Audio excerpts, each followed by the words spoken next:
বলি যে এই বেয়াদবদের থেকে যারা এসছে, আমাদের সমাজে বেয়াদবি করতে করতে এমন একটা পর্যায়ে গেছে। দেখুন রাসূলুল্লাহ আরেকটা হাদিসে কি বলেন, বিসমিল্লাহির রহমানির রহিম, عن أبي سعيد الخدري رضي الله تعالى عنه قال بين النبي صلى الله عليه وسلم يقسم ذات يوم قسمان فقال ذو الخويسرة এই নায়েবে আমির যুল খুয়াইসারা বংশ কি?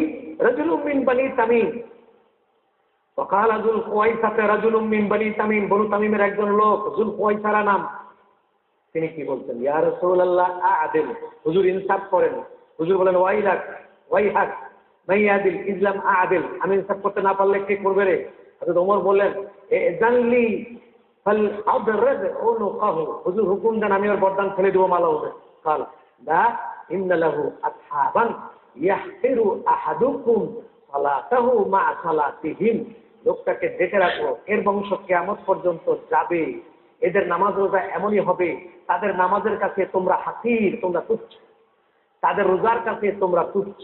হ্যাঁ, এই যে আহাদুকুম সালাতাহু মা সালাতিহিম ওয়া সিয়ামাহু মা সিয়ামিহিম, তোমাদের রোজা ওদের কাছে তুচ্ছ, তোমাদের নামাজ ওদের কাছে তুচ্ছ। ওরা এত নামাজি হবে, ওরা এত রোজাদার হবে, আমলে ওদের ত্রুটি নাই, আমলে তারা 100% পাকা হবে, কিন্তু ইয়ামরুকুনা মিনাদ দ্বীনে কামরুকিস সামি মিনার রামি, পাখির ভিতর দিয়ে তীর ঢুকে যেমন বেরিয়ে যায়, এরা ইসলামের ভিতর দিয়ে তীর ঢুকে বেরিয়ে যাবে, ইসলাম এদের গায়ে লাগবে না, এরা ইসলামের কেউ না, ইসলাম এদের কেউ না। ইয়ানজুরু ইলা নাফসিহি, তার পিছনে লা ইউজাদু ফি শাইইন সুম্মা ইয়ানজুরু ইলা রিসাফি ফালা ইউজাদু ফি শাইইন সুম্মা ইয়ানজুরু ইলা নাবিহি ফালা ইউজাদু ফি শাইইন সুম্মা ইয়ানজুরু ইলা খুজাবিহি ফালা ইউজাদু ফি শাইইন قد سبق الخطأ قد سبق الحرث والدم يخرجون على حين فرقة من الناس। হুজুর সাল্লাল্লাহু আলাইহি ওয়াসাল্লাম বললেন, শোনো, ফালা ইউজাদু ফি শাইইন, এই যে বেরিয়ে যাবে ভিতর দিয়ে তীর, কিছু লাগবে না তার। এই লোকগুলির আরেকটা নমুনা হুজুর বলেছেন যে তারা হবে কিরকম, রাজুলুন ইহদা ইয়াদাইহি মিসলু সাবিল মারআতি আও মিসলুল বাদাআতি তাদারদারুন, শাসন করবে, মানে লোকগুলো খেয়ে এমন মোটা হবে, নিজের পেট নিতে পারবে, নিজের হাত নিজে চুলকাতে পারবে না, এই মোটা হয়ে যাবে খেয়ে। রাসূলুল্লাহর নাম বিক্রি করে এরা খাবে, খেয়ে এদের পেট মোটা হয়ে যাবে, এদের হাত মোটা হবে, এদের দেহটা হবে ভারী, এবং এদের মাথা নেড়া। আগে বলেছি লুঙ্গি উঁচু করে পড়বে, লম্বা জামা থাকবে, দাড়ি থাকবে, বারবার দাড়ির মধ্যে তেল মারবে, এগুলো তারা করতে থাকবে। সাহাবী বলেন, আমি হুজুরের কাছে নমুনা শুনে, এদের এই দৈহিক বিবরণ শুনে, যখন হযরত আলীর সাথে যুদ্ধ হচ্ছিল তখন আমি ভালো করে চেয়ে দেখলাম। দেখলাম বাকি কথা ছোট্ট একটা বিরতির পর দেখলেন যে হযরত আলীর যুদ্ধের সময় তিনি দেখলেন নকতুলিন খারেজি যারা আলীকে রেখে তারা ভাগলো যুদ্ধের ময়দানে, এদের কিন্তু খারেজি হয়, এরা এরকম চুল নেড়া, পেট মোটা। আমি ওই খারেজিদেরকে দেখলাম গিয়ে, তাদের লক্ষণ হুজুর সাল্লাল্লাহু আলাইহি ওয়াসাল্লাম এই যে मखतूलीन में तलाश किया गया तो इस वस्फ का एक आदमी ही दिया जो हुजूर नबी আকরাম সাল্লাল্লাহু আলাইহি ওয়াসাল্লাম ने बयान फरमाया। হুজুর যেটা বলেছিলেন ঠিক ওই রকম লক্ষণের লোক পাওয়া গেল হযরত আলীর সঙ্গে যারা বেয়াদবি করে বেরিয়ে গিয়েছে, খারেজি, খারেজিদের তাদের উত্তরসূরি যারা উত্তরাধিকার এখনো যারা খারেজি, তাদেরও কিন্তু এই একই অবস্থা, তারাও কিন্তু এই একই হুজুর সাল্লাল্লাহু আলাইহি ওয়াসাল্লামের শানে বেয়াদবি করে আর খেয়ে খুব মোটা হয়। তো কাজে এটা কোথায় পাবো আমরা? আখরাজাহুল বুখারী ফি কিতাবুত তাওহীদ, বুখারী শরীফে পাবেন আপনি কিতাবুত তাওহীদের মধ্যে। কোন বাব, কোন চ্যাপ্টারে পাবেন? কাউলুল্লাহি আযজা ওয়া জাল্লা তা'রুজুল মালাইকাতু ওয়ার রূহু ইলাইহি, এই বাবের মধ্যে পাবেন। কিতাবুল আম্বিয়ার মধ্যে পাবেন, বুখারী শরীফে কিতাবুল আম্বিয়া তার মধ্যে পাবেন, নবীদের কথা যেখানে আছে সেখানে পাবেন। কোন বাবে পাবেন? কাউলুল্লাহি ওয়া আম্মা আদ ফাহলিকু দারিউন সারসারিন শাদীদাতুন আতিয়াতুন। এরপর আবার আসেন মুসলিম শরীফে পাবেন কিতাবুল যাকাতের মধ্যে বাবু যিকরুল খাওয়ারিজ ওয়া সিফাতিহি, বাবু যিকরুল খাওয়ারিজ ওয়া সিফাতুহু, এই বাবের মধ্যে পাবেন। বুখারী শরীফ, মুসলিম শরীফ কিতাবুল যাকাতের মধ্যে এখানে পাবেন। কতলুল খাওয়ারিজ আবু দাউদ শরীফে পাবেন, আবু দাউদ শরীফে কিতাবুস সুন্নাহ অধ্যায়ে পাবেন। বাব কোন চ্যাপ্টারে পাবেন? ফি কিতালিল খাওয়ারিজ, খারেজিদের ধ্বংস করার ব্যাপার, সেখানে পাবেন। নাসাই শরীফে এই হাদিসটি আছে, কোথায় পাবেন? কিতাবুত তাহরিমুদ্দাম, তাহরিমুদ্দাম, রক্ত হারাম, এই অধ্যায়ে পাবেন। এই অধ্যায়ের মধ্যে চ্যাপ্টার কোনটা? হারামুদ্দাম, বাবু শাহরা সাইফুস সুম্মা ওয়াদাউ ফিন্নার, এই বাবের মধ্যে পাবেন। কিতাবি যাকাত, তারপরে এই নাসাই শরীফের কিতাবুল যাকাতের মধ্যে পাবেন বাবু আল মুআল্লাফাতু কুলুবুহুম, এই বাবের মধ্যে পাবেন। সুনানে কুবরার মধ্যে পাবেন, মুসনাদে আহমদ ইবনে হাম্বলের মধ্যে পাবেন, মুসান্নাফে আব্দুর রাজ্জাকের মধ্যে পাবেন। ইমাম বুখারীর দাদা ওস্তাদ মুসান্নাফে আব্দুর রাজ্জাক, সেখানে এই হাদিস আছে। তো কাজেই এগুলোর মধ্যে এই হাদিসটা পাবেন। এখন আসুন আমরা আরেকটি বিষয় চলে যাই। দেখুন, যারা বেয়াদবি করে, এই ধরনের লোক যারা রাসূলুল্লাহর সঙ্গে বেয়াদবি, তাদের বেয়াদবির কথা কোন স্টাইলের হয়, এই কথাগুলি যাদের, তারাই মিলাদ ও কিয়ামকে বেদাত বলে, রসুলকে সালাম দেওয়া বেদাত বলে, হুজুর সাল্লাল্লাহু আলাইহি ওয়াসাল্লামের নূরকে তারা শিরক বলে, হুজুরের ওসিলাকে তারা শিরক বলে, হুজুরের রওজা জিয়ারত করাকে তারা গুনাহগার বলে, এবং জিয়ারত করতে গেলে শিরক হয়, আলেমরা করলে কাফের হবে তারা বলে। তাদের কথাগুলো কি কি এক নজরে দেখুন, তাদের আকীদা দেখুন, তাদের বাদদের আকীদা। নামাজের মধ্যে নবী পাকের খেয়াল, গরু গাধা খেয়ালে ডুবে থাকার চাইতেও খারাপ। নামাজের মধ্যে গরু গাধার খেয়াল আসলে এটা যেতে খারাপ যদি রাসূলুল্লাহর কথা মনে আসে। আশহাদু আন্না মুহাম্মাদান আবদুহু ওয়া রাসূলুহু বলবেন, মুহাম্মদ রাসূলুল্লাহর নাম বলা যাবে নামাজের মধ্যে, খেয়াল আসা যাবে না। কিন্তু আমি তাদেরকে বলতে চাই যে হুজুরকে যত্নের সাথে, আদবের সাথে খেয়াল করার জন্যই, হাজির করার জন্যই, অনুভবে আনার জন্যই নাম দেওয়া হয়েছে। তাহলে অ্যাবসলিউটলি নামাজ আল্লাহর ইবাদত, কেন সেখানে রাসূলুল্লাহর নাম দেব? রাসূলুল্লাহর নাম সেখানে দেবার কোনো যৌক্তিকতা আছে? নেই। এতটুকু তাদের মাথায় ঢোকে না, নেড়াহাতের মধ্যে ঢুকলে কাজ হবে। আগেই তো যেটা ঢুকে আছে, টাকার ঢুকা, এজেন্সি বলে ঢুকবে। এবার আসুন রাসূলুল্লাহ সাল্লাল্লাহু আলাইহি ওয়াসাল্লাম, দেখুন এখানে হাবিবের তাজিম ইহইয়া উলুমুদ্দিনের মধ্যে ইমাম গজালী রাহমাতুল্লাহ আলাইহি দেখেন কি লিখেছেন। সেখানে নামাজের বৈঠকে কলব বা অন্তরে হুজুর সাল্লাল্লাহু আলাইহি সাল্লাম তার পবিত্র দেহাকৃতিকে হাজির করে বলবে, আসসালামু আলাইকা আইয়ুহান নবী ওয়া রাহমাতুল্লাহি ওয়া বারাকাতুহু। আল্লাহর হাবিব তাজিমের সাথে খেয়াল পেশ করে সালাম, নামাজের মধ্যে তাহিয়াতুতে সালাম দেওয়াই হচ্ছে বন্দেগী। ইহইয়া উলুমুদ্দিন প্রথম খণ্ড 99 পৃষ্ঠা পড়ে। তাহলে কি দাঁড়াইলো? বেয়াদবি, কি ধরনের বেয়াদবি তারা করছে। আরেকটা বেয়াদবি কি দেখুন, আমরা ধারাবাহিকভাবে বলবো, আজকে শুধু বলে যাচ্ছি। এখানে হাদিস শরীফে বর্ণনা, চোর ও জিনাকারের ঈমান চুরি ও জিনার সময় পৃথক হয়ে যায়। অর্থাৎ চুরি করার সময় ঈমান থাকে না, ব্যভিচার কাজের সময় ঈমান, অশ্লীল কাজের সময় ঈমান থাকে না। ঠিক তেমনি মাজার শরীফে অবস্থান করে দোয়া করার সময় অধিক পরিমাণ ঈমান ধ্বংস হয়ে যায়, চলে যায়। বলতেছে চুরি করার সময় যেরকম ঈমান থাকে না, জিনা করার সময় ঈমান থাকে না, ঠিক তেমনি যারা জিয়ারত করতে যায় কোনো মাজার শরীফে, ওলি আল্লাহদের মাজার, আম্বিয়াদের মাজার, নবীদের মাজার, মাজার জিয়ারত করতে যায়, তার ঈমান ওরকম চলে যায়। ও অজ্ঞাত কারণে যারা মাজার জিয়ারত করে তারা তো পাপিষ্ঠ। কোনো আলেম ব্যক্তি যদি মাজার জিয়ারত করে, নিঃসন্দেহে জিয়ারতকারী ব্যক্তি যদি আলেম, কোন কিতাবে কথাগুলো লেখা আছে আমি এখন বলছি, সময় বলে দেবে তখন বলতে হবে, এবং আমি প্রয়োজন হলে যিনি দেখতে চান তাকেই শুধু কেবল বলবো। আসুন, যেহেতু মিডিয়াতে আমরা কথা বলছি, বিষয়গুলো শুধু আপনার জানা প্রয়োজন।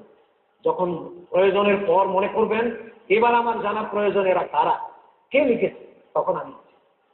কিন্তু জেনে রাখেন, যারা মিলাদ কিয়ামকে হারাম ঘোষণা করছে, বিদআত বলেছে, রাসূলুল্লাহ সাল্লাল্লাহু আলাইহি ওয়াসাল্লামকে মাটির মানুষ বললে খুশি হয়, রসুলকে ভাই বলেছে যারা, আমার তোমার ভাইয়ের মতো, রসুলকে কবরে মুর্দা বলেছে যারা, তাদের আকীদা কি কি, এই যে দুটা বললাম। কবর জিয়ারত করলে ঈমান থাকে না, চলে যায়।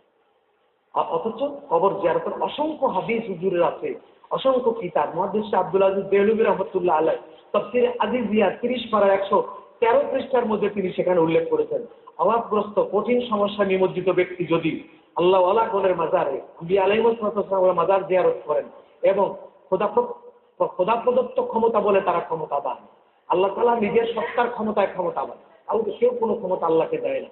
আল্লাহর ক্ষমতা আর নবীদের ক্ষমতা বেশ কম, কোন জায়গায় একটা শব্দের বেশ কম। আল্লাহর ক্ষমতা হলো সত্তাধিকারী ক্ষমতা, আল্লাহর সত্তার ক্ষমতা, কেউ ক্ষমতা আল্লাহকে দেয় না। আর নবী ওলীদের ক্ষমতা হলো আল্লাহ প্রদত্ত ক্ষমতা, আল্লাহর দেওয়া ক্ষমতায় ক্ষমতাবান। তো সুতরাং এরা দেখেন এই সমস্ত বাতিল আকীদা এদের ভিতরে আছে। তারপরে মুজাদ্দিদ আল্লামা মোল্লা আলী কারি, তিনি শারহি মিরকাত শরহে মিশকাত, এটার দ্বিতীয় জলদের 407 পৃষ্ঠা তিনি উল্লেখ করেছেন। সকল ওলামা একরাম ঐক্যমত পোষণ করেন যে পুরুষের জন্য কবর জিয়ারত করা সুন্নত, পুরুষের জন্য কবর জিয়ারত করা সুন্নত। আর এরা বলে দিল কবর জিয়ারত করলে ইমানই থাকে না, কাফের। কিভাবে আমরা এদের সাথে হাসি মুখে এই কথা বলতে পারি? নবী প্রেমিক ইমানদারদের গভীরভাবে অনুধাবন করা প্রয়োজন। আজকে আমাদেরকে এগুলো খুব ভালোভাবে দেখতে হবে। আমাদের বাতিল আকীদা আরো রয়েছে। চলুন এটা ছোট্ট বিরতির পর আবার ফিরে আসছে আপনাদের কাছে। সাহাবায়ে কেরাম হুজুর সাল্লাল্লাহু আলাইহি ওয়াসাল্লামকে আদব করে এত বড় মাপের মানুষ হয়েছেন, আর বেয়াদবি করে হুজুরের সঙ্গে থেকে নামাজে কপালের দাগ নিয়ে লম্বা দাড়ি নিয়ে মালাউন হয়েছে। একই লোকের সঙ্গে থেকে সাধারণ মানুষ থেকে ফেরেশতার থেকে তার উপরে চলে গেছেন, আর একই মানুষটির সাথে থেকে মালাউনের দরজায় চলে গেছে। কারণ কি? ওই হাদিসটি আবার বলি, সেই যার কপালে নামাজের দাগ ছিল, এখানে হুজুর সাল্লাল্লাহু আলাইহি ওয়াসাল্লাম বলেছেন, এটা আরেকটি হাদিস, সেটা বলেছিল ইয়া মুহাম্মদ মা আদালতা ফিল কিসমাতে, আপনি ইনসাফ করেননি, বন্টনটা ঠিক মতো করেননি। রাজুলুন আসওয়াদু মাতমুমুশ শা'রি, সেই লোকটি ছিল কালো রঙের, মাথা মোড়ানো, মাথা নেড়া করা। কালো লোকটি মাথা নেড়া, কালো লোক চেহারা নূর থাকবেন, কালো মাথা নেড়া। আলাইহি সাওবানে আবিয়াদ, সাদা কাপড় পরনেওয়ালা। ওয়াজাদা আহমদ, ইমাম আহমদ ইবনে হাম্বল তার রিওয়ায়াত একটু বাড়িয়ে বলেছেন বাইনা আইনাইহি আসারুস সুজুদ, তার দুই চোখের মাঝখানে সিজদার দাগ ছিল। হাদিসের ভাষা সিজদার দাগ ছিল। ফাগাদাবা রাসূলুল্লাহ গাদাবান শাদীদান, হুজুর সাংঘাতিক ধরনের ক্ষেপে গেলেন। সুম্মা ক্বালা, শেষ পর্যন্ত হুজুর বললেন লা তাজিদুনা বা'দি রাজুলান হুয়া আ'দালু মিন্নি। সুম্মা ক্বালা ইয়াখরুজু ফি আখির জামানে কওমুন কাআন্না হাযা মিনহুম, আখিরি জামানায় এই লোকটির মতো কিছু লোক বের হবে। আরেকটি রিওয়ায়াতে আছে কালা ইয়াখরুজু মিন কিবালিল মাশরিক, পৃথিবীর পূর্ব প্রান্ত থেকে, পৃথিবীর পূর্ব দিক থেকে, পূর্ব প্রান্ত থেকে এই লোকটি বের হবে, এই দলটি কওমটি বের হবে। রিজালুন কানা হাযা মিনহুম হাদিয়ুহুম হাকাযা ইয়াকরাউনাল কুরআন, তার নকশা নমুনা কি হবে? এরা এরকম মাথা নেড়া, মোটা তাজা, কালো, এবং তারা কোরআন তেলাওয়াত করবে, কিন্তু কোরআন তাদের গলার নিচে হুকুমের ভিতরে যাবে না। ইসলাম তীর, এরা হবে তীর, ইসলাম হবে পাখি, পাখির ভেতর দিয়ে তীর বেরিয়ে যাবে, পাখি শেষ, তীরের কিছু হবে না, রক্তও লাগবে না। এইরকম হবে, এদেরকে চিনে রাখা উচিত। তারপর কিভাবে আমরা চিনে রাখবো? এদের আকীদা কি দেখুন। যে কথাটা বলতেছিলাম, যে যারা ঠিক কারা রাসূলুল্লাহর কবর জিয়ারতকে যারা গুনাহগার, রাসূলুল্লাহর কবর মসজিদে দিছে, এটা নাকি ভুল হয়েছে, সাহাবীরা ভুল করেছে, এখন বের করতে পারলে আরো ভালো হয়। এই বক্তৃতা দিয়ে পুরস্কৃত হয়েছে পৃথিবীতে। ওই বেটা আবার পৃথিবীর এখন বড় মুহাদ্দিস, চিন্তা করে না, উনি নাকি পৃথিবীর তাদের নজর আছে, তাদের মিস্টার ইয়াজিদের বড় মুহাদ্দিস। আরো কথা আছে, তাদের আকীদা দেখুন, তাদের মনোভাব কি, তাদের অ্যাটিটিউড কি, যে তারা কি বলতে চায়। যেখানে ইমাম শাফি রহমতুল্লাহ আলাইহি তিনি ফিলিস্তিন থেকে গিয়ে ইমাম আবু হানিফার মাজার জিয়ারত করতেন, তিনি কাফের হয়ে গেছেন? তিনি কি মুশরিক হয়ে গেছেন? একবার দুবার নয়, বহুবার তিনি ইমাম আবু হানিফা রাহমাতুল্লাহ আলাইহির মাজার জিয়ারত করতে আসতেন।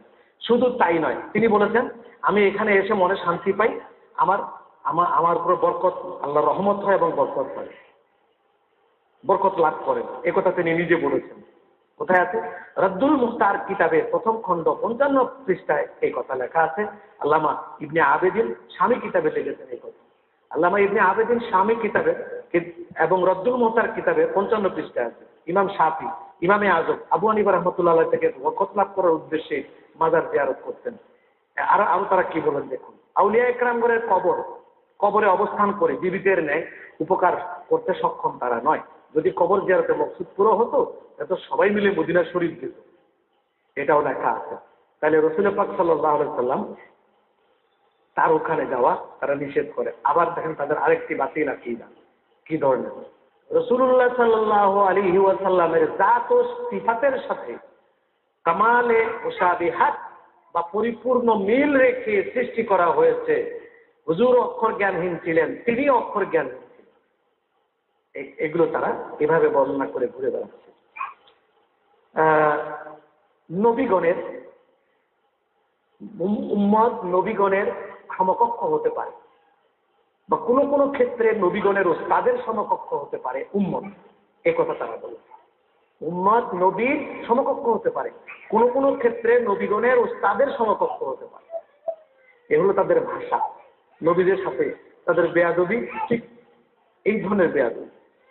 রাসূলুল্লাহ সাল্লাল্লাহু আলাইহি ওয়াসাল্লামের সাথে তারা সম্পর্কটা কেমন চায়, এই দেখেন সেখানে সম্পর্ক হলো এই যে হুজুর সাল্লাল্লাহু আলাইহি ওয়াসাল্লামের মধ্যে আমাদের পার্থক্য শুধুমাত্র এতটুকু, যতটুকু সম্পর্ক বড় ভাই ও ছোট ভাইয়ের মধ্যে অথবা বড় ছেলে ও বাপের মধ্যে বিদ্যমান থাকা উচিত। নাউজুবিল্লাহ, বাপ ছেলে যে সম্পর্ক, বড় ভাই ছোট ভাই যে সম্পর্ক, আমরা ছোট ভাই, রাসূল আমাদের বড় ভাই, এদের দ্বারা আমরা কি আশা করতে পারি? এরা তো আমাদের ইমাম, এদেরই লোকজন আমাদের মসজিদের ইমাম আছে, এদের লোকজন আমাদের ওয়াজ করে শোনায়, এদেরই লোকজন আমাদের উস্তাদ আছে, আমাদেরকে পড়ায়, তো তারা কি পড়াবে? তো সুতরাং আমরা আজকে যেটা বলতে চাই সেটা হলো এই যে আমাদেরকে খেয়াল রাখতে হবে রাসূল পাক সাল্লাল্লাহু আলাইহি ওয়াসাল্লামের আদব ব্যতীত কোনো ওলি আল্লাহ হওয়া যায় না। হুজুর পাক সাল্লাল্লাহু আলাইহি ওয়াসাল্লামের আদব ছাড়া ঈমান কবুল হয় না। আদব এবং ঈমান, আদব এবং প্রেম, হুজুরের মহব্বত, এই দুটার মধ্যে ঈমান আছে, আমল আছে, মাকবুলিয়ত আছে, আল্লাহ কবুল করবে। এছাড়া আমাদের আর কিছু বলারও নেই, কিছু কোনো উপায়ও নেই। এদের হাত থেকে আমাদেরকে বাঁচতে হবে, নিজেরা বুঝতে হবে, আকল বুদ্ধি জ্ঞান দিয়ে বুঝতে হবে তারা আমাদেরকে কোন দিকে নিতে যাচ্ছে, এবং তারা ইন্ধন, হাদিস শরীফে আছে এই ধরনের লোকেরা ইন্ধন দিবে উম্মতের ফাটল ধরাবার কাজ। তারা ফতোয়া দিবে, ফতোয়া দিয়ে তারা ফাটল ধরাবে উম্মতের মধ্যে। আজকে আমরা কি দেখতে পাচ্ছি? তারা বহুত ইসলামের দুশ্মন, দাড়ি টুপি রেখে, মুসলমান নাম রেখে তারা এই বিশ্বের যেখানে যেখানে ইসলামে মুসলমানরা বেশি আছে এবং ইসলাম, সেখানে তারা ফতোয়া দিয়ে মুসলমানকে ডিভাইডেড করে দিয়েছে। আমাদেরকে ফতোয়া দিয়ে ডিভাইডেড করে, এই ভারতবর্ষে 100 বছর আগে এগুলো ছিল, এখন ঢুকে পড়েছে। এই জন্য আমাদেরকে খুব সচেতনতার সাথে চলতে হবে। আল্লাহ আমাদেরকে এইসব বেয়াদবদের থেকে হেফাজত করুন, এই ফরিয়াদ রেখে শেষ করছি। আসসালামু আলাইকুম ওয়া রাহমাতুল্লাহি ওয়া বারাকাতুহু।